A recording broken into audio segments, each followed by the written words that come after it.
Appreciate everybody being here at our July 23rd, 2024 Madison County Fiscal Court meeting. This is a regular scheduled meeting here at 239 West Main Street, Richmond, Kentucky, in the Richmond City Commission chambers. Really, I always want to thank them for allowing us to use their space while our courthouse is under construction. This time, I'd like to call this meeting to order. Clerk Barger, if you will, please call the roll. Master Combs. Here. Master Lockmiller. Here. Master Hughes. Here. Master Botkin. Present. Judge Taylor. Here. At this time, I'd like to invite my colleague from the 3rd District, Magistrate Billy Ray Hughes, to lead us in a word of prayer.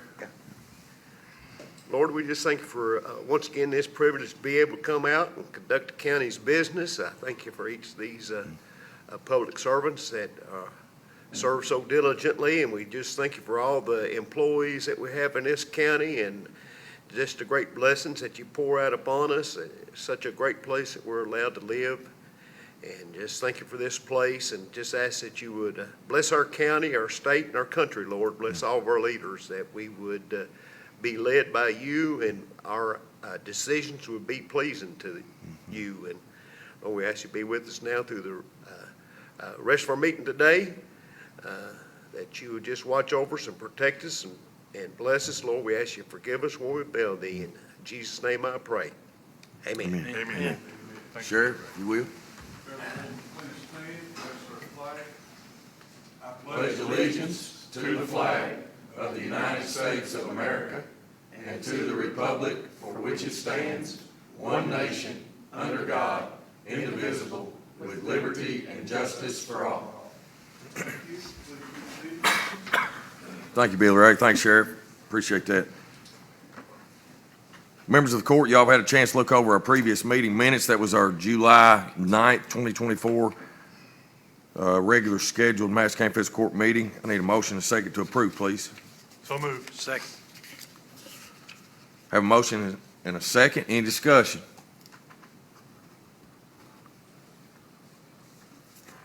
Clerk Barger, please call the roll, Master sir. Combs. Yes. Master Lockmiller. Yes. Master Hughes. Yes. Master Botkin. Yes. Judge Taylor. Yes. I usually just do what I'm told. Next, our treasurer's report. Good morning, Sarah. It's Morning. Good to see you. Good morning. As of June 30th, 2024, our total fund balance was $43,699,218.54. Our general fund revenues were at 118.83%. Expenditures were 32.28%. Our road fund revenues were 106.4%. Expenditures 89.63%. Our jail fund revenues were 99.46%, expenditures 94.05%. Our LGEA fund was 100.78% in revenues and 34.64% in expenditures. Our CSEP fund was 41.8% in revenues, 40.21% in expenditures. 911 fund, 100.29% in revenues, 83.49% in expenditures. And our health fund was 73.13% in revenues and 70.09% in expenditures. Will you do the 911 fund again for me, Sarah? Sorry. Yes, revenues were 100.29%, expenditures 83.49%. Okay. All right. Thank you for your update. Any questions, court members? Everybody good? Thank you, Sarah. Appreciate it. First order of business today is an update on our Battlefield Golf Course. It's a 5-year review. We have our golf course director, parks director, Gary Vanderhoff, here with us. Good morning. Good to see you, Gary. What I'm going to be giving you today is about a 10,000-foot view of what we've done over the past 5 or 6 years. I believe it's been about, I've been in this position for about 6 years. Time flies when you're having fun. That's right. And I did a 6-year review. I have a bad habit. I like to do things in even numbers. I could have gone back further, but this represents the last 6 years. And I have to say, too, I will be talking about what we've done at the golf course, but we couldn't have done all of this without the support from the fiscal court, and especially Judge Taylor for all of the help he's given us, the guidance. So we'll start with that. And I just wanted to give an overview of what we decided to do at the golf course. The biggest thing is that we wanted to sell golf. We don't have a restaurant, a pool, we have a golf course. And looking back, we had the idea that the best way to grow the golf course was through the course. So we took on an idea, a grab-and-go concept. People are coming there to play golf. We're not trying to sell them clubs, and I could go into the financial reasons for that, which are quite a few. But we decided we're just selling what people would need that day: golf balls, gloves, hats, etc. Now, to go in, even in with that, one big thing I had seen over the years, we would have salesmen come in, say, for gloves, and they wouldn't ask us what we needed. They'd stare at the inventory, and they'd come up with an order. Well, I don't want to do it that way. I want to order what we need, what we know moves. So that's the concept we took. Now, to sell the golf course, we knew we had to provide an excellent experience. The main part of that is the course itself. And I think it was in 2016, we started to oversee the fairways with bluegrass. I don't know if you've seen it. If you drive past some courses in the winter, their fairways are brown. Now, they're still playable, but it's just the perception it gives people. Ours, as long as it rains, will stay green all year long. So we wanted to maintain the course at the highest possible standards. We also wanted to provide excellent customer service. Aside from selling the golf course, we wanted to be able to keep the people happy how we interact with them. Since we are part of the county, we wanted to make sure we had a good presence. It was kind of funny, too. Over the first few years I was there, everyone thought we were owned by the city. So it's taken time. We make sure they know that it's owned by the county. And then one other big thing, excuse me, is that communications amongst the staff. I talk to the grounds crew every day, and we interact within the pro shop every day, all the time. It's almost a running joke now. We'll walk into each other and say, hey, I was just thinking about this or that, and it's a continual process of what we're trying to do. Part of that, too, is that kind of ties in with the ordering, is carefully selecting the vendors we deal with. We want fair pricing, we want good products, and we want to be able to tell them what we want, not what they want us to have. And I'll have to say it's an ongoing effort. I could go into the details of what we did, but I'd be up here for 2 hours. If anyone is interested in more of a drill down, you can just contact me and I could go over that. So now into the good stuff. Since 2018, and in fact, I think when I first got to the golf course, the 9-hole cart fee rate was $5. The 18-hole rate was $10. Well, since then, we've upped it to $7.14. It seems like a large percentage, but over those years, it hasn't been that high. Then I threw up a few of the figures for actually playing. Seniors Monday through Thursday has gone from 20 to 26.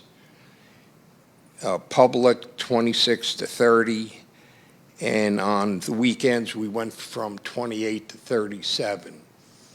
All of these rates are still well below almost every course in the area, and I think the product that we give to them is superior to it.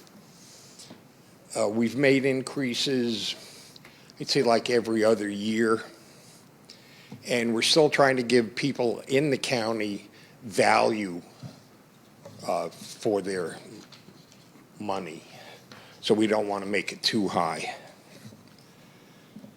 So as far as rounds of golf, we've gone from 14,736 in 18-19 to 24,752.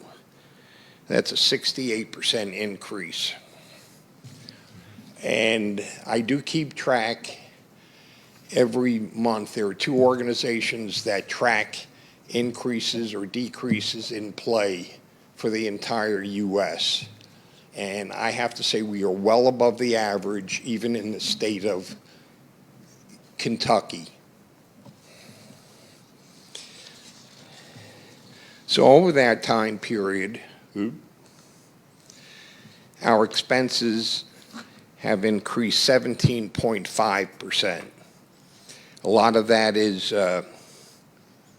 cost of goods rising, some unexpected repairs to like our pump house, which can be quite expensive. The price of gas, of course, has jumped. And in the earlier years, as part of my budget, I did not have credit card fees, which I do now. Now, speaking of the credit card fees, they were about $15,000 a year. Well, I had the opportunity with our software vendor. They came to us and offered us to use their credit card services. And after looking into that, it turned out it was going to save us over WorldPay, so we switched over to that. You know, anything we can do to try to bring down expenses. Now, as far as the revenue, in 18-19, we did approximately $335,000. This past fiscal year, we did $672,000. That's an increase of 100.5%. Part of that can be to increases in fees over the year, but the majority of that is just because of the increase of play. Interestingly, it started to pick up, unfortunately, because of COVID, because we gave the people a chance to be out and do something. I really didn't think we would hold on to all of those people, but what happened, it actually increased. So far, in the heat wave we've had, in past years, we'd see a slack off in the afternoons. That hasn't happened yet. It's continual the entire day. One thing I get a kick out of, when I first started, if somebody walked into play, oh, we'd grab them. Sure, you know, we can put you out right away. Every so often, I'll be in the golf shop. Someone will call up, might be 9 o'clock in the morning, and they'll ask for a tee time.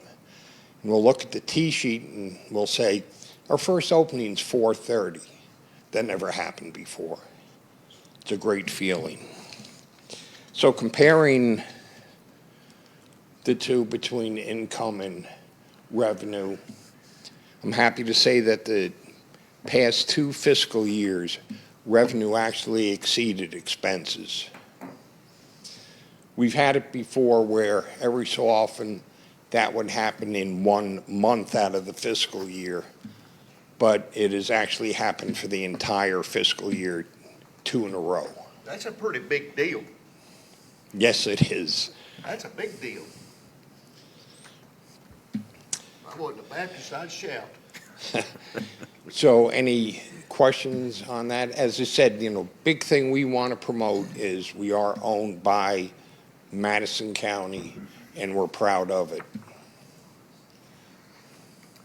Looks like you're doing a good job both on the customer experience as well as the growth, and you're keeping control of your expenses and not letting people tell you what to order, but order what you need. As I said, it's an ongoing process, and we're not going to stop. Yeah, well, accolades out to you and your staff. You've done a good job. Thank you. I've heard nothing but good. Everybody that I know that plays is a lot of times when people say nothing, that means it's good, you know. That's right, So, yeah. but I've heard nothing but good. Yeah. The course looks good. Thank you for that. Yeah, and it's been a team effort between everyone up at the pro shop and, of course, the grounds crew, which keeps the course in good shape. Great shape, sorry. So I just want to take a second, Gary, and pat you on the back because everybody doesn't know, but I know you got the reins when the fire was hot, real hot. And there was a lot of bad things that were happening with the golf course to the point of we were ready to sell because of the loss that we were incurring on it. And, you know, it's a testament to you personally of your leadership skills and the knowledge that you brought out to the golf course, the things that you're doing. It's also a testament in your leadership that, you know, you've got good people that want to come back every year. We do the seasonal hires. We hire the same people over and over and over. Yeah. And folks don't want to go to work where they don't feel welcome and enjoy what they're doing. And obviously, you're taking care of all those things. But the fact that you're in the red, I mean, in the black, it's red, but in the black for 2 years, just that says it all as far as I'm concerned. So whatever you're doing, please keep doing it, and we appreciate you out there. Thank you. Bill Ray, anybody else? I don't want to give you a bigger head than you've already got, so, yeah. I'm proud of you. Yeah. Good. Appreciate you up All there. right, thank Thank you. you so much. Thank you. Next, we're going to have a little bit more fire update, I think, Chief. Is this some of the information that we asked to bring back Yes. from yes, last sir. court? Yeah, last court I talked on the volunteers and everybody wanted their run, so I just went back and added us on the end of the volunteer. That way you got it, you can compare with. Madison County Fire Department made a total of 2,352 calls for service from July 1, 2023 through June the 30th, 2024. And I'll just hit the high points of those. Of those, 1,344 of those were controlled burns. Now, what is that? That's anytime anybody's burning campfire, brush, anything cleaned up around the farm, and they call in a control burn, that counts as a call for a service for us. So Even though you didn't maybe not go to we it? may not go to it, but we have to log it and take that Yep. information. 911 does that, or us, either one. Most time we refer that to 911. 911 takes that call. 310 car accidents, 4 animal rescues, 153 assists to EMS and other agencies, 2 explosions, 23 gas leaks, 62 grass and field fires, 1 hazmat, 37 illegal burns, 53 fires, 11 power line downs, 129 fire alarms, 6 search and rescues, 23 structure fires, 24 working structure fires, 78 tree fire or tree down calls, 36 vehicle fires, and 2 water rescues. Any questions over any of those? Chief, your gas leaks, were those in a concentrated area, or were those spread out across the county? Those are spread out across the county. That may be anything from, and I'll use, for example, the one at the corner of Speedville and Bricefield, that a lot of times they get a smell of gas there at that control station. We have to go out, check it out, or it could be somebody putting in a service line to a house and hits a gas line that we get called out for. How about your 2 explosions? Pardon me? You had one for 2 explosions? Yes. That comes in, and that may have been a control burn that somebody had something in it that exploded out, and that's how the call came in, was an explosion. We have to go out and investigate, see what it actually was. Thank Any All right. questions over any of it? Any questions?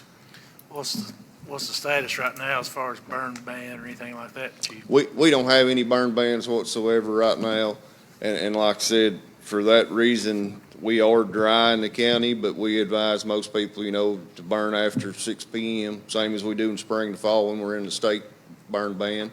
But just to have a water hose by and keep it small if they're burning anything, but we haven't issued a countywide burn ban or anything at this time. Okay, thank you. All right, anyone else? Appreciate the update, Chief. Thank you. Thank you. Next, first reading of ordinance 2024-09. This is land use change 1700 Red House Road from UC7 agricultural to UC1 single-family residential. Bert, Morning, everybody. good morning. This is Madison County, Kentucky ordinance number 2024-09, an ordinance of the Madison County Fiscal Court, Kentucky approving the zone change of 1700 Red House Road, Richmond, Kentucky, and authorizing the amendment of the official zoning map of Madison County, Kentucky. Whereas the hereinafter described land is located in Madison County, Kentucky, and whereas the Madison County Planning Commission held a public hearing on Tuesday, July 16, 2024, to consider a land use change request application from UC7 Agriculture to UC1 Single Family Residential. Upon presentation by the applicant and public comment and testimony, findings of fact were made by the Planning Commission as described in their summary of evidence, findings of fact, and recommendation to the Fiscal Court, attached hereto and made a part hereof for all purposes, as follows. That the existing zoning classification UC7 given to the property is inappropriate, and the proposed zoning classification UC1 is appropriate for the following reasons.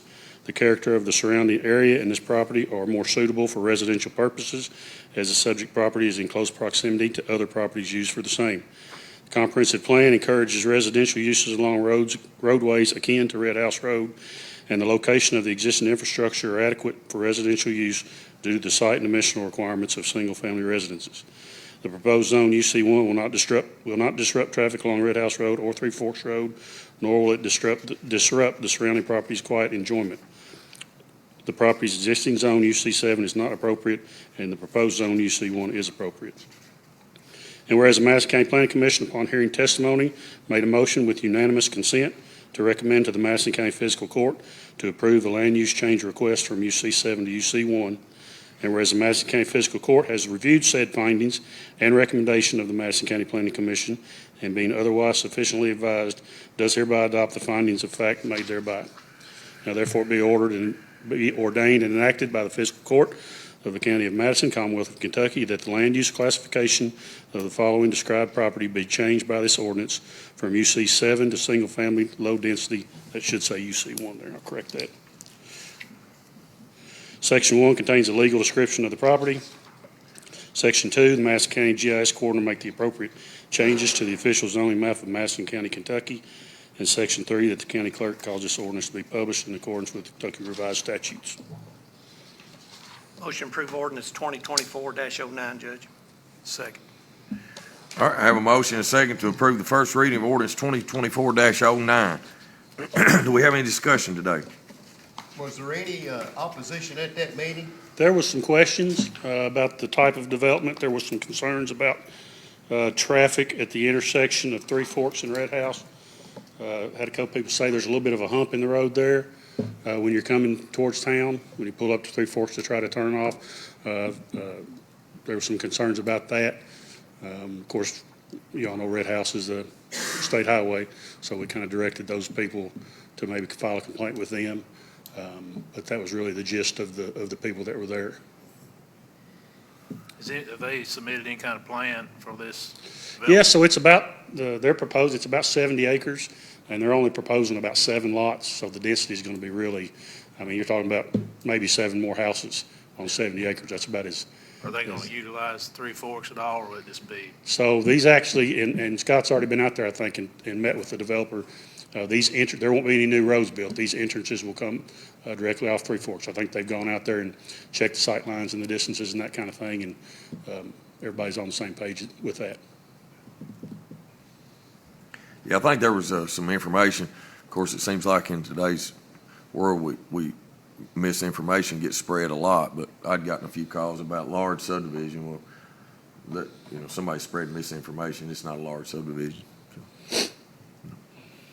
And once I told those folks it's not a large subdivision what it was, they were like, oh, well, that's no issue, so. The one thing, Judge, that approving the first reading of ordinance is it gives us the opportunity to go out there and look at it for ourselves. Absolutely. To get our eyes on it and to see Yep. which we intend to do, I intend to do. Yeah, there'll be some beautiful home sites there. Yeah, it's a pretty nice piece of property, and Yeah. it's really close to town, and I think it'll be a good development. All right, any other comments, questions? A copy of this ordinance will be available on our website at www.madisoncountyky.gov under the Government tab. Also, we will have the public hearing at our second reading, which we plan to be in 2 weeks, I'm assuming. Yes. Yeah, so we'll do the proper advertisement, so you can come back for that, or you can comment and send in emails to our website there. All right. No more discussion. Call the roll. Master Buckin, Yes. Master Combs, Yes. Master Lockmiller, Yes. Master Hughes, Yes. Judge Taylor. Yes. Next is first reading of ordinance 2024-10. This is a land use change, 3907 and 3911 Irvin Road from C7 and RC7 agriculture to UC4 commercial. Bert. An ordinance of the Madison County Fiscal Court, Kentucky, approving the zone change of 3907 and 3911 Irvin Road, Waco, Kentucky, and authorizing the amendment of the official zoning map of Madison County, Kentucky. Whereas the hereinafter described land is located in Madison County, Kentucky, and whereas the Madison County Planning Commission held a public hearing on Tuesday, July 16, 2024, to consider a land use change request application from RC7 and C7 agriculture to UC4 commercial. Upon presentation by the applicant and public comment and testimony, findings of fact were made by the Planning Commission as described in their summary of evidence, findings of fact and recommendation to the fiscal court attached hereto and made a part hereof for all purposes. As follows, that the existing zoning classification RC7 and C7 given to the property is inappropriate, and the proposed zoning classification being UC4 is appropriate for the following reasons. The character of the surrounding area and this property are more suitable for UC4 purposes, as the subject property is in close proximity to other properties used for non-residential purposes. That the comprehensive plan encourages business uses along roadways akin to Irvin Road, and the location of the property is adequate for commercial use due to the site and dimensional requirements required by the land use regulations. That the proposed zone will not disrupt traffic along Irvin Road, nor will its use disrupt the surrounding property's quiet enjoyment. The property's existing zone, RC7 and C7, is not appropriate, and the proposed zone, UC4, is appropriate. And whereas the Madison County Planning Commission, upon hearing testimony, made a motion with unanimous consent to recommend to the Madison County Fiscal Court to approve the land use change request from RC7 and C7 to UC4. And whereas the Madison County Fiscal Court has reviewed said findings and recommendation of the Madison County Planning Commission, and being otherwise sufficiently advised, and does hereby adopt the findings of fact made thereby. Now therefore be it ordained and enacted by the Fiscal Court of the County of Madison, Commonwealth of Kentucky, that the land use classification of the following described property be changed by this ordinance from RC7 and C7 to UC4 classification. Section 1 contains a legal description of the property. Section 2, that the Madison County GIS coordinator make the appropriate changes to the official zoning map of Madison County, Kentucky, and that the county clerk cause this ordinance to be published in accordance with Kentucky revised statutes.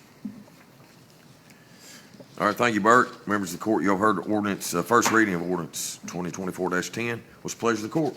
So moved. Second. Have a motion and a second. Any discussion? Give me an idea what they plan to do with that. Well, I don't think they really know. There has been conversation about a Dollar General store, but there's been conversations about Dollar General stores in other areas out there in that part of the county. Yeah. So I don't really know, and the applicant hasn't shared that with me. Yeah. Is there any structures on these two lots at all now, Bert? There's no house or anything? No, There there's used to nothing be, I don't know. I can't remember. because it looks like a driveways, in the, This was part of a little development. There's like a trailer back in behind that too, Uh-huh. on down here. yeah, No, I don't think there's anything on it right now. okay. And is that a church next to it on the Irvin side, Esther County side? Yes, Waco Nazarene Church. Waco Nazarene? it's right across from the, And is that the other building, is that used to be like a Lay's Chips, or were they Yeah. like a little distribution center or something like Tom's? Yeah, okay. All right, it's right across from Waco Fire Department, Volunteer Fire Department, yeah. okay. Any questions? We do have a first and a second to approve, first reading of ordinance We didn't have anybody 24-10. at the meeting, one way or the other on this No, one. okay. All right. Hearing no comments, call the roll, please. Master Combs? Yes. Master Lockmiller? Yes. Master Hughes? Master Buckton? Yes. Judge Taylor? Yes. Thank y'all. Thank you, Bert. Next, Resolution 2024-75 is the Madison County Sheriff's 2023 local tax settlement. Good morning, Mary Margaret.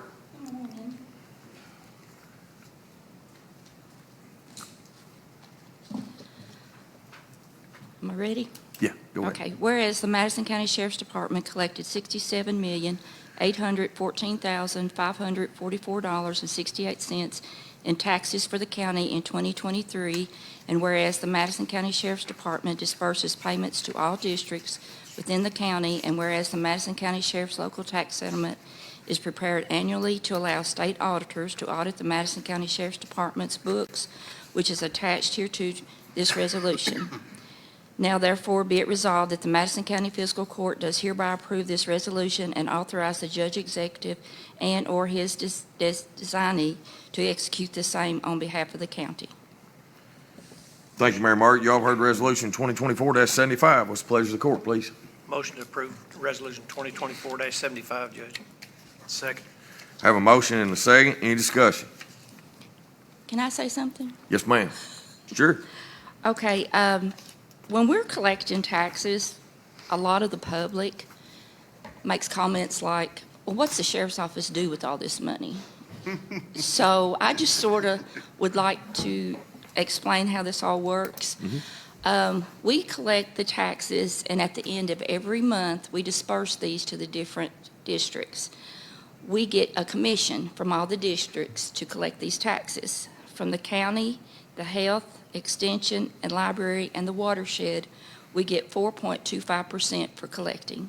From the ambulance, we get 4%, and from the schools, which is Madison County Board of Education and Britt Independent School, we get 1.5%. And I just wanted the people to know that all we get is commission from these districts to collect this. And we had 37,876 bills this year. I think $1,200,000 went delinquent, which is good. And I'm not sure, Kenny might know how much we've collected delinquent taxes, but it's been, I think, a really good. It has been, and it's continued to go down every year. The number Yeah. of bills that come over delinquent has gone down every year. And I think it's going as low as this year that I've been in office. Is that after April 1st it comes to you? 15th. April 15th. Tax day. Yeah, Tax they day. go Okay. delinquent, they'll go to Kenny. Yeah. And so I just wanted sort of the public to realize that we don't get all this money.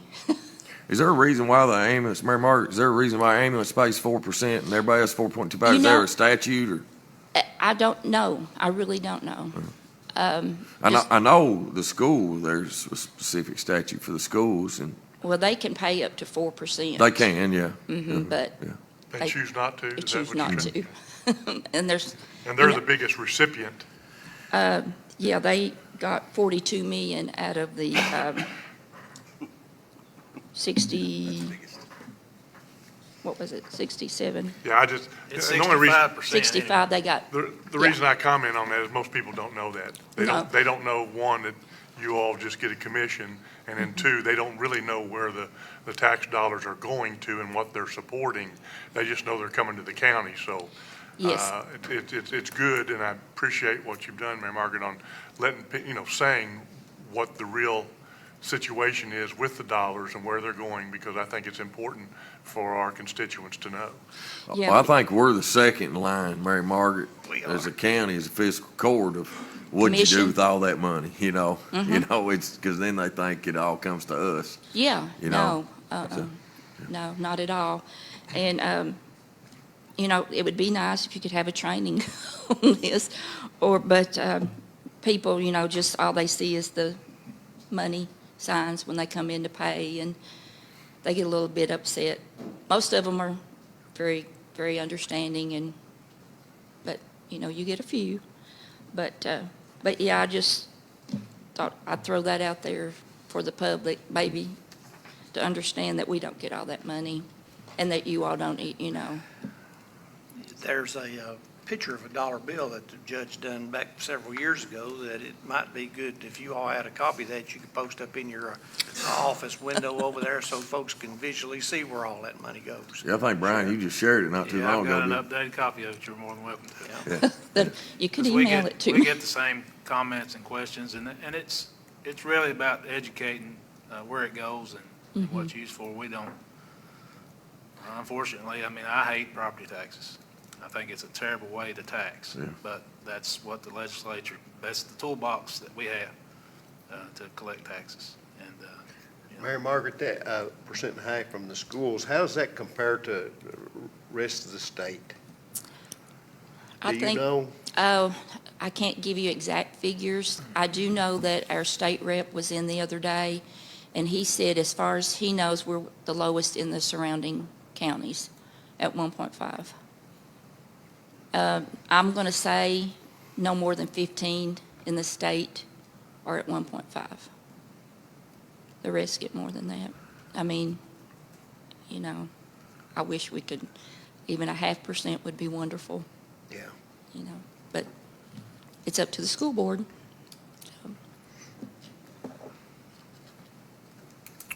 All right, anything else? I just want to say thank you for clarifying that, because when you started out, you said the county collected $67 million. And I was like, Oh, whoa.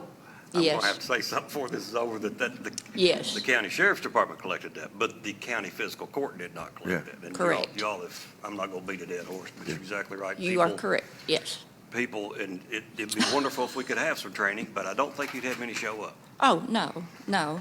They just will show up Yeah, to, there's, and I won't go into a big, but what worries me constantly is the level of trust from the average citizen for their elected official. Which one thing I do want to bring up real quick, sorry, Kenny, I Oh. didn't mean to cut you off. But this Go is ahead. level of trust, that we're doing exactly what we're supposed to do by law.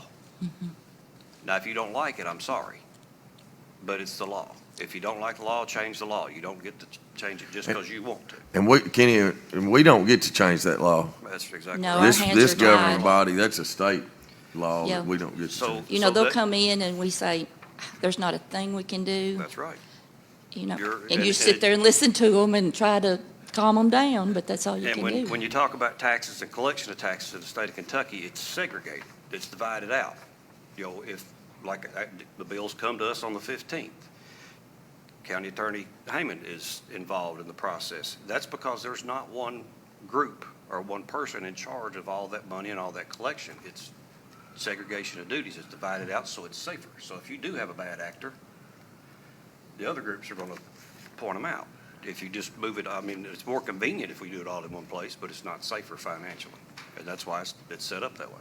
And along with that, most citizens and constituents don't understand that we operate as mandated by the state. Mary Margaret, is there a reason why on there all the spreadsheet that the state's not included in it? They do a separate audit. He does a separate, he's done it, we owed him $2.52, Okay, but he's already, because that's one thing that I think too, that I think gets lost a lot of times is How much goes back? how much actually goes to the state. You know, we have to choose our rate every year, right? It's coming up. I think Billy just had a session yesterday of tax appeals. I think Brian was over there, Kenny, Yep. and yeah, I can put that in there. because I think that gets lost sometimes. That, you know, we as a county operating all the things that we're responsible for this amount. Well, the states, I think, is over double their rate. It's It's quite a not bit. probably double. It's quite a bit. It's probably 2/3 of ours, I guess, maybe. It's quite a bit. Yeah. And then It's- if the It was state owes- 120. It- Ours is 70 and it was 120. I think maybe it's 116 now, so, And if the state owes you money, you're not going to get it. yeah, So, yeah. So, But that's, Also- they're number two. It's the school board. and yeah, the right, state. they're number 2, Uh-huh. yeah. And then the next one is way down the list if you're ranking them and Yeah. how much money is collected here. yeah. I've I also think thought it the- was interesting over the years about when you're talking about the comments of what are we doing with all that money, when the sheriff gets audited every year, and every single nickel of that money is accounted for. So, I mean, it's not in somebody's pocket, that's Yeah. for sure. No, and all those audits are posted on the treasurer's website. Yes, they are. For years and years Anybody back. can see it, yeah. Anybody can look at them anytime. As well as our budget is posted, so anybody can examine it as well. Well, I'm not trying to point at anybody, and I'm not trying to make a big statement, but what I am trying to do is show that the county gets 7.3%. The library gets 5.2%. So that's almost 2/3 of what we get. And then you got your health department at 4.8%. So a lot of people think that all, again, comes to the county, but no, it goes to a lot of different entities. And when you look at the percentages, we do quite well based upon what we receive, in my opinion. Especially when we're responsible for the jail, you know. But Mary Martin, do you have anything else? You good? Thank I'm you for good. being here today. Appreciate it. Members of the court, anybody? We're good? Thank you. Thank you very much. Thank you. I don't think I've called the roll yet, have I? No, I All just right. looked down, no. So we do have a motion and a second to approve Resolution 2024-75. Clerk Barger, please call the roll. Master Lockmuller, Yes. Master Hughes. Yes. Master Botkin. Yes. Master Combs. Yes. Judge Taylor. Yes. Next is Resolution 2024-76. This is the City of Berea Sewer Service MOA. I believe I'm supposed to read this one. A resolution authorizing a memorandum of agreement between the Madison County Fiscal Court and the City of Berea for sanitary sewer services for a county-owned building on Airport Road in Madison County, Kentucky. Whereas Madison County Fiscal Court and the City of Berea wish to enter into an MOA for purposes of providing sanitary sewer service to the county's building on Airport Road, and whereas the Emergency Management Supply Building on Airport Road in Madison County, Kentucky is owned and maintained by the county, and whereas the city owns and operates a sanitary sewer system in the area of the building, and whereas the county desires to obtain and the city desires to provide sanitary sewer services for the building, and whereas both parties agreed to the terms and conditions set forth in the attached MOA. Now therefore be it resolved that the fiscal court does hereby approve this resolution and authorizes the judge executive and/or his designee to negotiate and execute contracts on behalf of the county. Members of the court, you've heard Resolution 2024-76. What's the pleasure of the court? So moved. Second. Have a motion and a second. Any discussion? Judge, is this CSEP funded? It is. Yeah, and we needed an agreement, Brian. So, you know, we've been working on sewer coming out to the airport for some time. It's not there yet. So we need to do this agreement because you can't run sewer to nowhere. So it's got to come to there, then the contracts with Berea to run it on down to our building once it gets to that location. So that's what this is all about. The CSEP is requiring us to have an agreement because it can't happen like right now because there's not sewer there. Gotcha. Yeah. Yeah, I know the airport board has been trying to get sewer and. Have, you know, we've got a grant. Tom, you go to those, you're our liaison there. We got that ARC grant, and so all that's in the process to bring water out there and the sewer out there for future expansions at the actual airport, which we're going to benefit from for our new emergency storage building. Seemed like they had more trouble with the right-of-ways issue than anything, but I think all that's been worked out. about to be cleared up. Yep, it is. Any other questions, comments? Hearing none, call the roll. Master Hughes. Yes. Master Botkin. Yes. Master Combs. Yes. Master Lockmuller. Yes. Judge Taylor. Yes, thank you all very much. Next is Resolution 2024-77. This is an updated county road list. Scott, good morning. Good morning. Resolution 2024-77, a resolution approving an updated county road list. Whereas the Madison County Fiscal Court agrees the following roads on Appendix A, which is attached hereto this resolution, are part of the county road system and maintained by the Madison County Fiscal Court. Now therefore be it resolved that the Fiscal Court does hereby approve this resolution and authorizes the judge executive and/or his designee to execute the same on behalf of the county. Thank you, Scott. Members of the court, you've heard Resolution 2024-77. What's the pleasure of the court? Make a motion to approve. Second. Have a motion and a second to approve. Any questions? What brought this about, Scott, this resolution? Well, in 2019, we done our first resolution just like this because at that time, Ms. Cheney was with us, and I think she had found some KRS that we're supposed to approve a road list. because in all the agreements we provide to the state, we're guaranteeing them that we have a adequate road list, an up-to-date road list. So another thing that brought this to be is, of course, this past fiscal year, we got rid of a lot of gravel roads. So we can't keep the same list knowing that we have deleted roads off of it. So another thing that brought this up was when I evaluated all the roads. I actually drove every road in the county and evaluated them for their blacktop. So we found a lot of discrepancies. We found a lot of stuff that the state map had that we didn't have, and that we had that the state map didn't have. So all those changes have been brought to Bluegrass Ad. They have been corrected on the state's website, and this is the best, to our knowledge, an accurate, up-to-date road list. How many miles blacktop? I didn't ask that question before I come, but it's going to be somewhere around between 500 and 530. And I'll go back a little farther than the 2019. Tom and I had some conversations actually this morning about this topic, but when we first came into office, there was, all we had from previous administrations or previous fiscal courts were roads that had been abandoned. And so when we got into it, there was a lot of people wanting rock or this or that. Well, we had no list of what roads we maintained. We only had a list of roads that we didn't maintain, right? So then if it wasn't on that list, then what everybody think? Well, you must maintain it if it's not on that list. And so that was what kind of sparked it. Plus, I think Colleen did find some statute that said we're supposed to update our list every year, which makes sense because you take new roads in every year, and there's times that you abandon roads or you delete roads. And so it probably is good practice to have an updated list every year. So that you don't have confusion. And there was a lot of confusion in our first few years of what we should be maintaining, what we shouldn't be maintaining. And the judge has nominated me to be part of the Bluegrass Ad Board, and I really appreciate that, but I am learning a lot.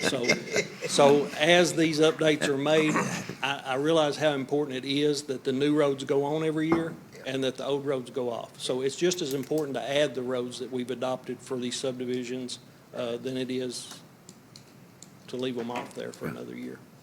Yeah.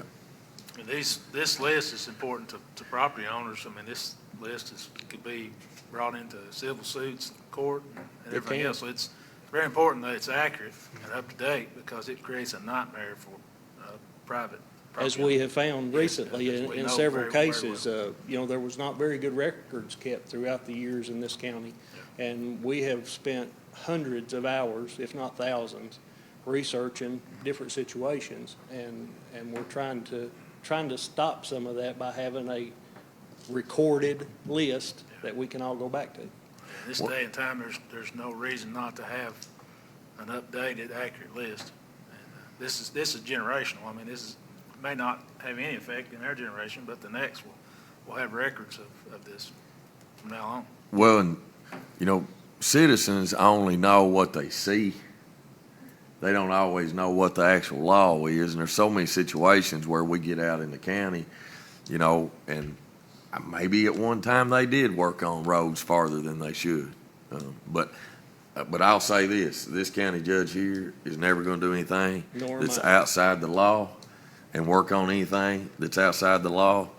And so I think this helps us clarify. I hear all the time, well, the county's worked on that road for years. Well, that doesn't make it right, So. And I depend on you all. I mean, like Tom brought me one not too long ago, and we had a little section like a 130-foot road. Well, the state didn't recognize as that was ours. So that was corrected on this list as well. Little things like that we can't be responsible for the things that we're not showing that we're responsible to the state, because that's all the state thinks we're responsible for, and that's all Bluegrass Ad thinks we're responsible for.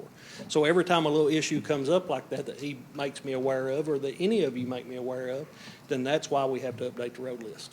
And that list is the actual true and accurate list, and that's how our funding's determined. That is correct. That is the list that how we get the formula, the FIS or whatever is decided. That is correct.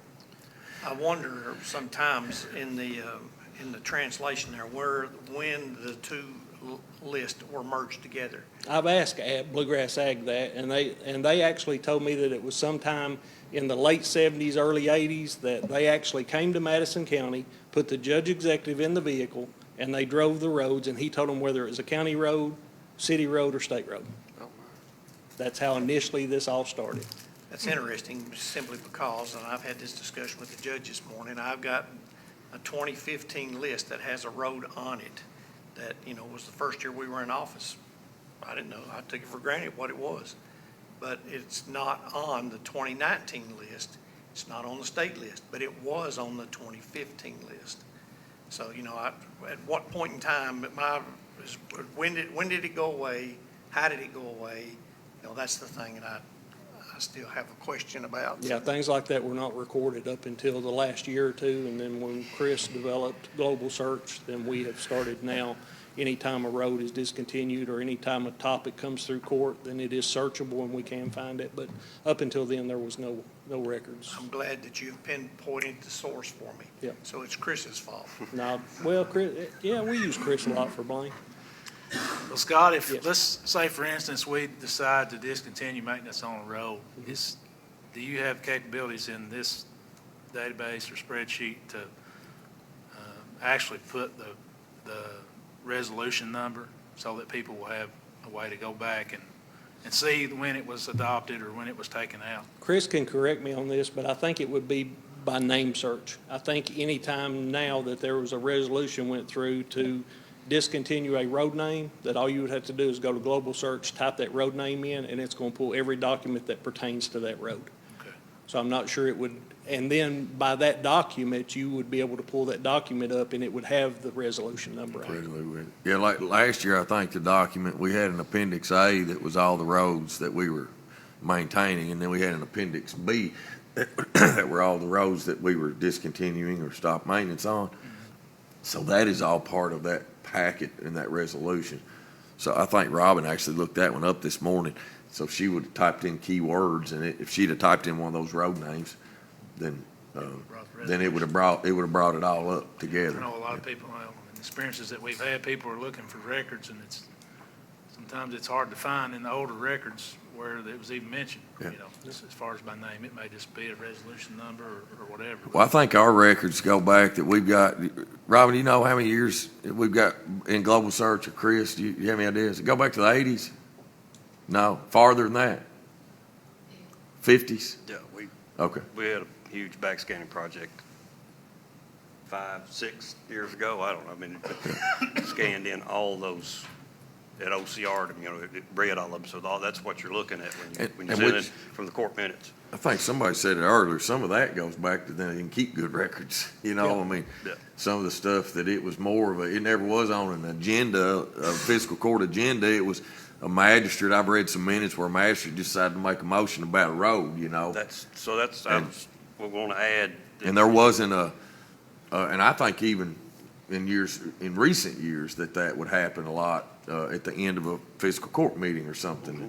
So there was never actually it on the agenda that you could go back and search and. In our research, we found a lot of issues like that and things that just pop up.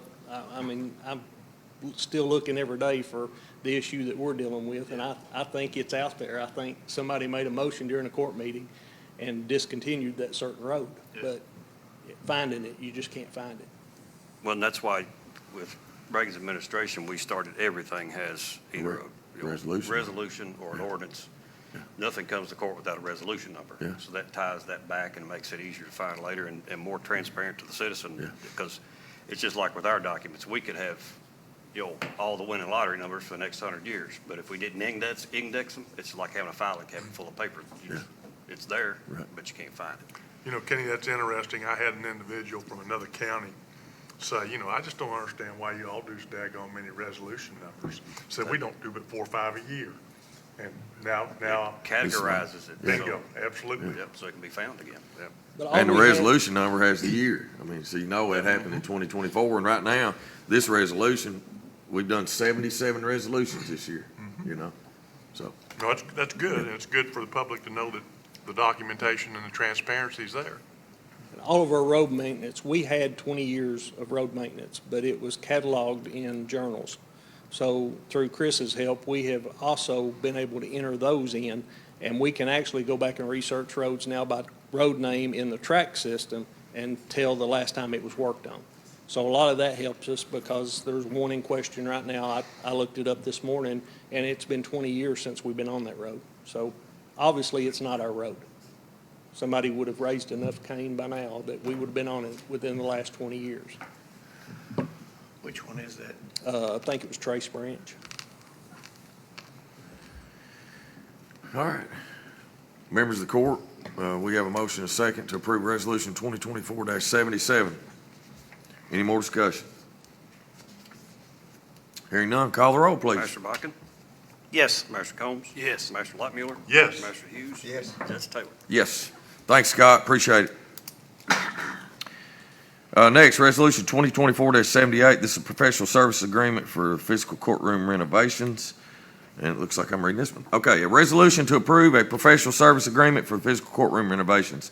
Whereas the Madison County Fiscal Court wishes to enter into a professional service agreement with Integrity Architecture, PLLC, and whereas the proposal is for the purpose of obtaining an architectural design and bid documents for fiscal courtroom renovations in an existing office space at the Madison County Courthouse Annex. Now therefore be it resolved that the fiscal court does hereby approve this resolution and authorizes the judge executive and/or his designee to negotiate and execute contracts on behalf of the county. Members of the court, you've heard Resolution 2024-78. What's the pleasure of the court? So moved. Second. Have a motion and a second. Any discussion? All right, hearing none. Call the roll, please. Master Combs? Yes. Master Lightmuller? Yes. Master Hughes? Yes. Master Bakken? Yes. Judge Taylor? Yes. Next, Resolution 2024-79, the City of Richmond MOA for daily animal sheltering fees. A resolution to approve a memorandum of agreement between Madison County Fiscal Court and the City of Richmond for daily animal sheltering fees. Whereas Madison County, like many communities across the nation, faces challenges related to the care and management of stray and surrendered animals, the Madison County Animal Shelter operated by the Madison County Fiscal Court plays a vital role in addressing these challenges by providing animal control services, sheltering, care, and adoption services for animals in need. And whereas in an effort to best serve our citizens and support the decisions and requests of the City of Richmond, Madison County Fiscal Court proposes the implementation of daily animal boarding fees for animals picked up by the City of Richmond Animal Control or law enforcement that will be housed in the Madison County Animal Shelter. And whereas the City of Richmond will continue to provide animal control services to the city residents, and whereas the Madison County Fiscal Court and the City of Richmond wish to enter into a memorandum of agreement for daily animal sheltering fees. And whereas at the request of the City of Richmond, this MOA shall retroactively become effective July 1st, 2024. Now therefore be it resolved that the Madison County Fiscal Court does hereby approve this resolution and authorizes the judge executive and/or his designee to negotiate and execute contracts on behalf of the county.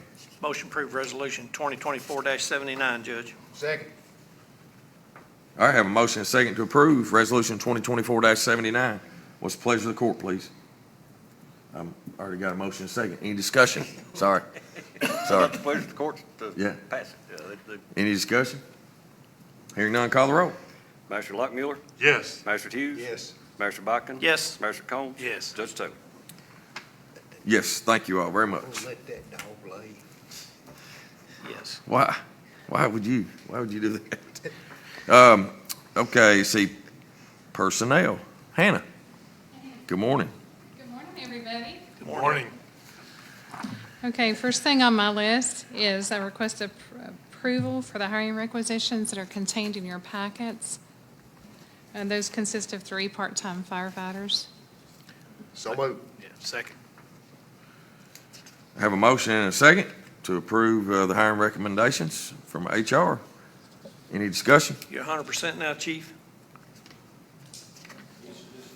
These are just part-time. Are you 100% at your regular staffing? And getting ready to be even less, aren't we? Yeah. Yep. All right, no discussion. Call the roll.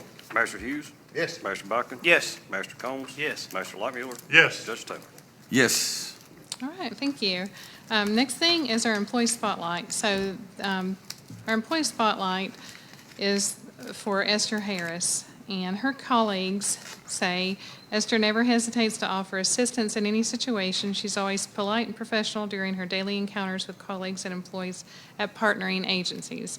So if you do encounter Miss Esther, please congratulate her on being the employee spotlight this time. Thank you. Job well done. All right, Esther's a thank good you. one. Esther's a good one. Thank you, Hannah, appreciate it. All right, next is Judge's Report. I do have a few announcements. It's coming back to school bashes and stuff. There's a lot of community events going on. There will be a back to school bash Friday, July 26th. That'll be this Friday, July 26th from 6 to 8 p.m. at Berea City Pool. The event is free and open to the public. Contact Berea Parks and Recreation for more information. There will be a 2024 Chestnut Street Pavilion Concert Series. Presents Country Night on Saturday, July 27th. Shane Winkler's performance will begin at 7 p.m. Contact Berea Tourism. Richmond Parks and Recreation, the Madison County Public Library are hosting a free movie in the park on Tuesday, July 30th. That'll be next Tuesday at Irvin McDowell Park in Richmond. The movie, I guess, is called Little Women, will begin at dusk. Richmond Chamber of Commerce presents Taste of Richmond on Friday, August 2nd from 6 p.m. to 8:30 p.m. at the Richmond Center. There we'll have food trucks and live music, and of course it's open to anybody that wants to come. There is a First Street Cruise. This is actually a truck show that is for 1987 pickup trucks and older. This will be Saturday, August the 3rd. It will be on the First Street parking lot. They're next to the Madison County Courthouse. It's under renovation in between Family Court and Madison County Courthouse. It'll be from 9 to 4 p.m. Registration ends at 2:30. You can contact Speedy Denny at 859-661-5708 or Gail McCord at 606-748-5253 for more information. The Berea Chamber of Commerce Golf Scramble will be Friday, August the 9th at 9 a.m. at Battlefield Golf Course. It's good that they're having that at our course. Appreciate their support. Registration runs through August the 2nd. Contact Danielle at 859-986-9760 for more information. And just for everybody's information, school start dates. Robin, thank you for putting this on there. Everybody always wonders, and this is a good place to actually hear them all.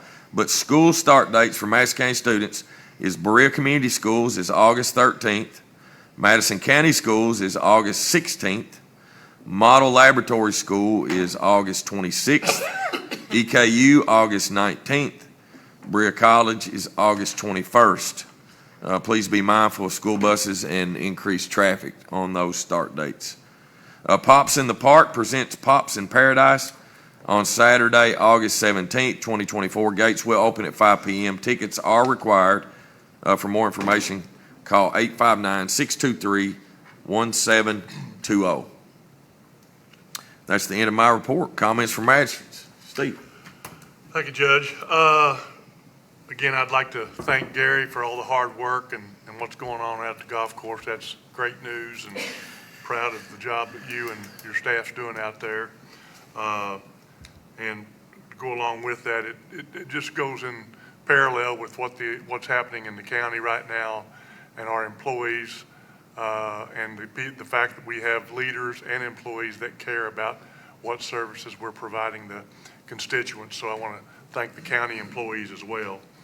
And I guess one last one, Judge, is I give a kudos out to Scott. He helped me in a couple situations where we had some damage on some driveways and some other things that we needed to address. And once again, he was prompt and got attention, just like the bridges that we've had challenges with and everything else. So thank you, Scott. I appreciate your attention. Billy Ray. All's good. Glad to have a couple of my constituents here, Shelby and Yvonne, and lifelong friends. It was a pretty good show today. It's okay. That's all I got. Tom? Just a couple things, Judge. I've been talking for months now about the getting the repair onto the 87 exit bridge, and the state got out, I think it was in the last week or so, and done that. And there's been a lot of complaints about that. One side of it's pretty smooth. One side of it's not so smooth. I talked to Brandon this morning about it. He said, there's a lot of factors that go into that.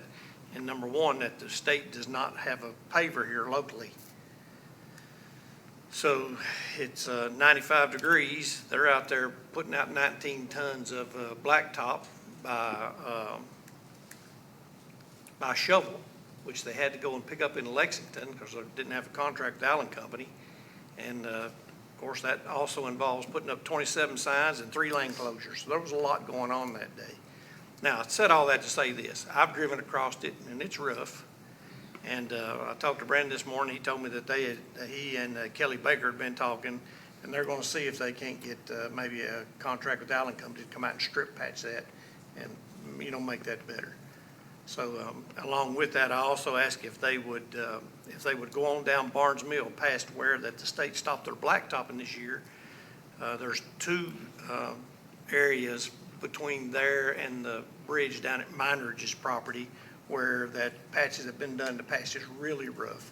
I get a lot of complaints about that. It really needs some attention done to it. And so they're going to check on that also. He also told me that they have their boom mower back and that they're going full swing with that. They've got a couple areas. I think College Hill was one of them. I'm not sure whether I forgot. It's at Lost Fork right now. Thank you, Lost Fork. But it's coming to College Hill. But, there's been other places that we've asked for. One for mine was over on Crooksville Road, and they'll be getting to those areas here before too long, so they can get caught up. The mowing is done on the state right-of-ways until September or October timeframe. So those state roads should look pretty good right now. The only thing I've got, Judge, if anyone needs me, they can reach me at 200-9765. Thank you, Tom. Brian? I don't have a whole lot, Judge. Just want to remember the Danny Brewer's family. His funeral's today, so remember that family and his passing. Other than that, Judge, I'm just glad to be here. Yep, glad you're here. Kenny, you got anything today? No, sir. No? Counselor? No. Sheriff, you got anything? Yes, I just want to, we had a accident involving a deputy, which was on the 20th. That deputy had come in towards the end of June and notified me that he was leaving and be taking another position in law enforcement, another agency in Northern Kentucky. That deputy, his last day officially that he worked was July the 1st. He turned all of his equipment in on the 15th and 16th, his cruiser and all of his equipment. And unfortunately on that 20th, he was involved in an accident. I know the news media has put it out that he is a deputy. He was not working at the time. And, our prayers and thoughts go out to the victim that was involved in that wreck and also J.T. Thompson as well. But I just wanted to clarify that he did us an excellent job, a great job. I hate to see him think about leaving, going to another agency. But I just want to clarify that with the court because there is some things that's not clear, what's been out on social media as well as the news media. Also, I think it's this Friday, the county fair starts, so just want to caution everybody on the traffic. There's a lot of subdivisions now that's out in that area, so during that fair time, there's going to be a lot of traffic, so just want to caution the citizens, be aware of that. Thank you, Judge. Thank you. Appreciate it. All right, next comments from department heads. Chris, I know you're going to come up. Just give us a quick update on broadband. I know that was requested, maybe last meeting or what have you. Yep, we'll get Jonathan to put the picture up here real quick. Maybe. There we go. Again, this is available on the website as well. You can go on to the website. The front page has a news section. You'll see the broadband project kind of come across there. You click on it, and this map will come up where you can put your address in there and see where you fall in this matrix of colors here, right? Obviously, green means good, red means bad. We have a lot that has turned green here in the last little bit. A lot of that is the RDOF areas. We talk about the 3 phases, RDOF, Phase 2, which is the state money, and then Phase 3, which is our local dollars. So RDOF is basically done. They collected a whole lot more people than they originally thought through that process, which is great for us. The ones you see pending permitting. We knew getting started with this, that this was going to be the longest part of this process, is getting pole permits. And it's been an arduous task. If you ask Spectrum, they're tired of talking about it. We actually had enough, I'll say, sense and foresight to actually make these pole owners come to a meeting monthly with us, along with Spectrum and the county. So we got ahead of it early, and we meet with them monthly just to keep everybody in check and to make sure we're moving forward. It is taking forever to get pole permits. It is not any one individual agency's fault. It's not the county's fault. It's not Spectrum's fault, and it's certainly not the utility district's faults or the electric company's fault. We're in this together. So sometimes you'll hear, well, it's Spectrum's fault or it's the utility company's fault. That's not true. It's just the nature of the beast and having to do this. So just some numbers. They have 2,583 poles that are currently being in front of pole owners that are awaiting permits. Only 661 of those are in their hands where they actually can start to either rework the design or finalize that.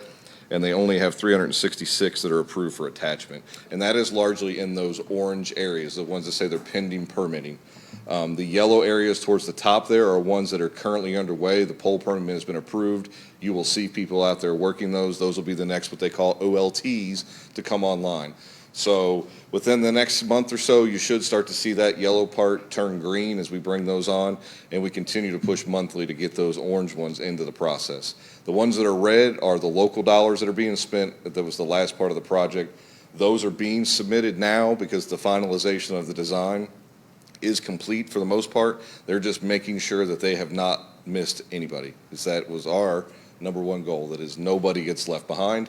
So there's been a lot of due diligence on Spectrum's behalf going out and making sure that we have collected everybody. So the red areas now have been almost completely designed and they're ready to start submitting. And now again, we're going to be talking thousands of poles they have to attach to.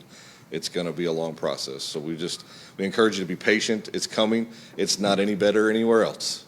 Scott County's been at it probably a year longer than us or so. If not more. If not more, they're in the same boat. It's just the permitting. And again, it's not anybody's fault. It's just the nature of the beast and what has to happen. Because when they want to use that pole, they got to go make sure there's room. If there's not room, then they got to put a new pole in, and then who's going to pay for it? Then they got to pay for it, which is always an issue. So there's just a lot of things that go with this. So patience is going to be a virtue here. And when we're done, every citizen in Madison County will have access to high-speed broadband through fiber or copper, whichever it may be. Hopefully, as we talk through this, you'll start to see the colors go away, and it'll just be a big green landmass because everybody here will have access to high-speed internet. So we're making progress. That was from the June 24 meeting. We will have another one the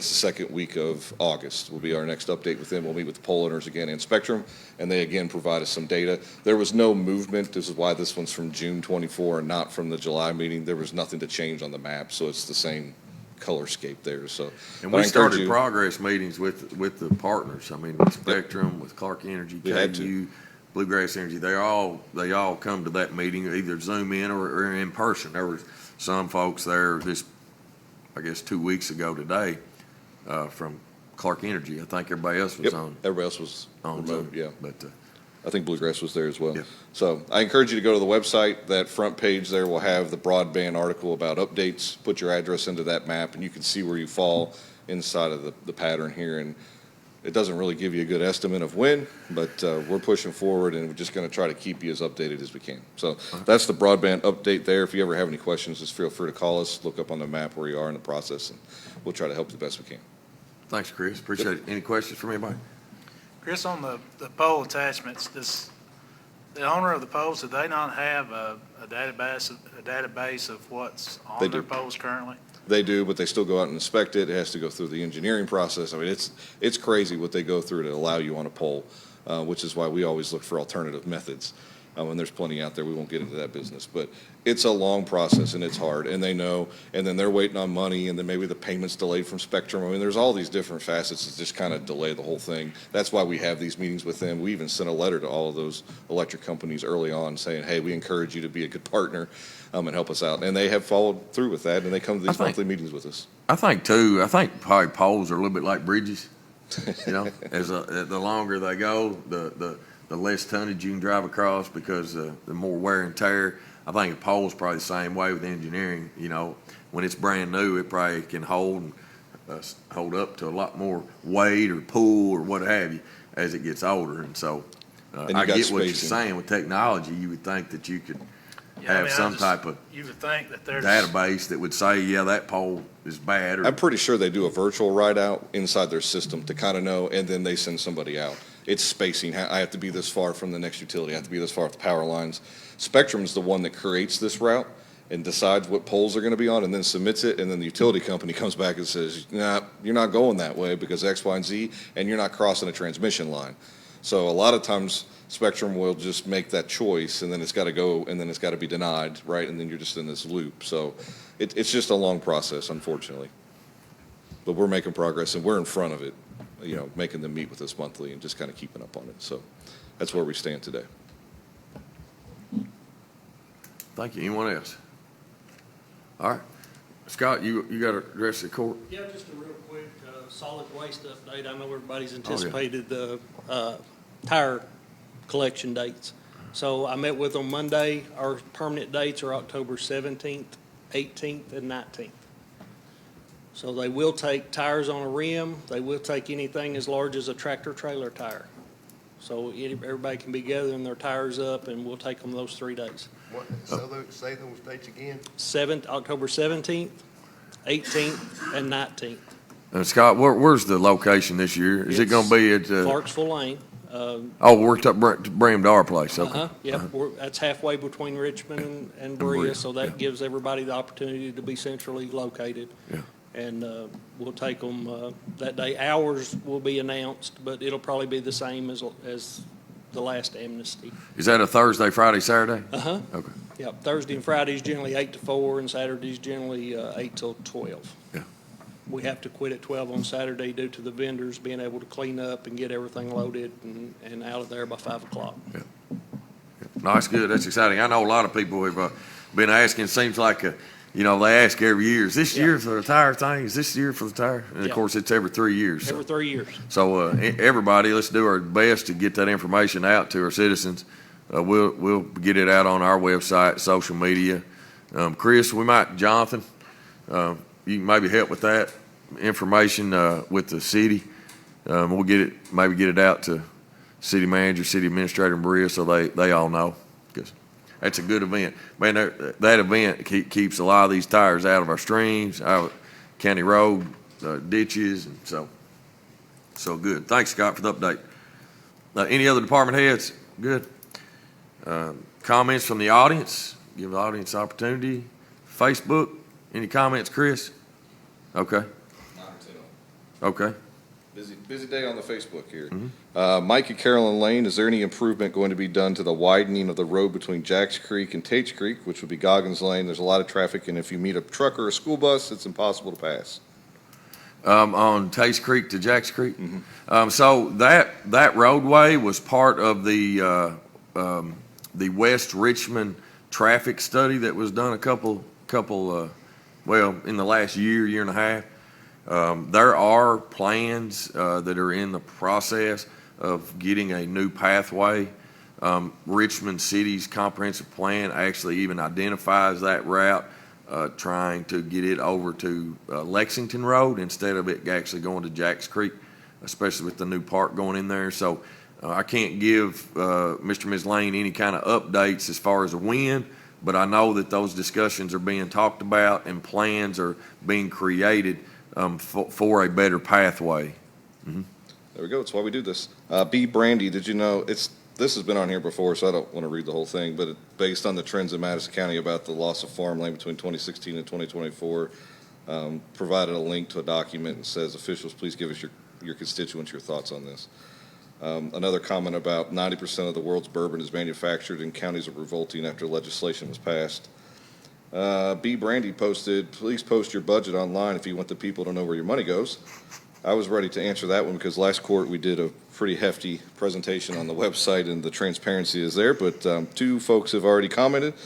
It's already on the website. Here's the link, view it for your, when you have time. Somebody else says, B. Brandy, the county's budget is public knowledge and available online. B. Brandy again commented, what's the bridge weight limit at the low part of Jacks Creek Road? A sign is not posted there. Jacks Creek's a state route, but we'll be glad to call the State Transportation Cabinet District 7 and find out what the weight limit is. Okay. I think that's available on KYT's website, isn't it, Scott? Yeah, it should have everything about that bridge on the Kentucky Transportation's cabinet. Is it under maps? You go to Yeah, maps it's and under resources? Maps and resources, and Yeah. it has every bridge and county road, it has everything on it. So I will comment back to that with the link for them. Deborah McDaniel, bridge on Duncannon needs to be repaired. It has drop-offs on each end. Bridge on Duncannon. Oh, like over the interstate, the exchange? I would assume so. We can get that one requested over to, again, that's a state route, but we'll be glad to get that passed on to Brandon McIntosh with District 7. And then the last one is Joe Woodyard. When is any road improvement being done? Every road is falling apart. Well, it'd be helpful if he could be more specific. We as a county only maintain our county roads, so anything inside the city limits of Richmond and Berea, we don't maintain, and we also don't maintain state roads, but we would always be willing to be a good advocate for him if he would be more specific. Okay. We really are trying to, have good infrastructure, good roadways. I think he's one of my constituents. He's got my number and he's got my email address. I'm more than happy to get him any information that he needs. But I also know it's that time of year for Madison County where we're getting ready to get into our roads and what we're doing with our roads in the county.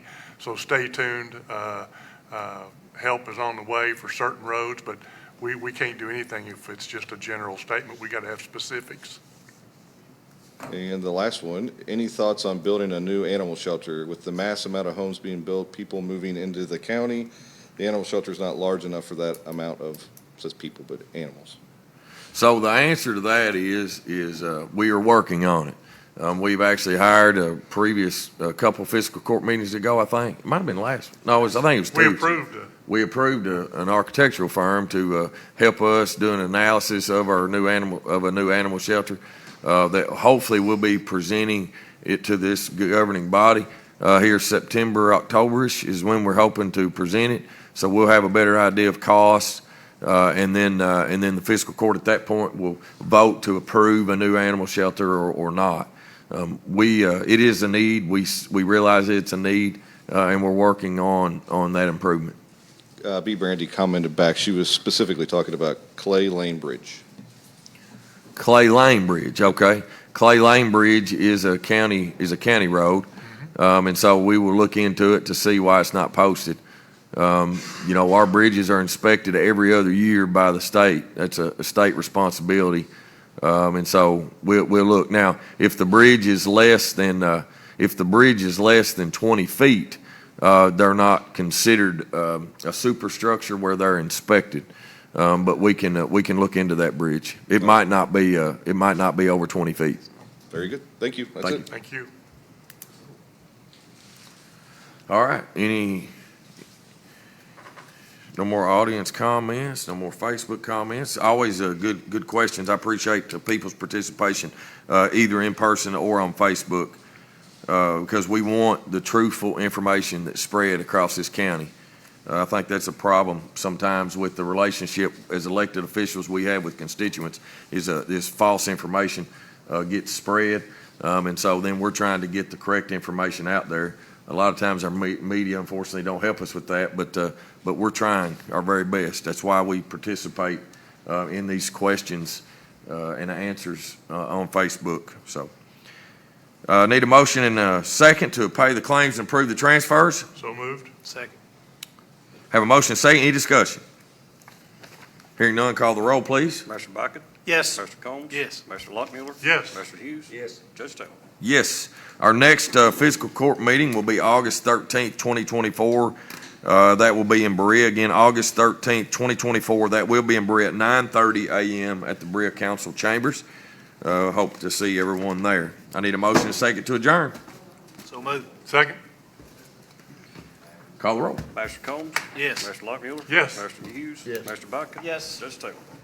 Yes.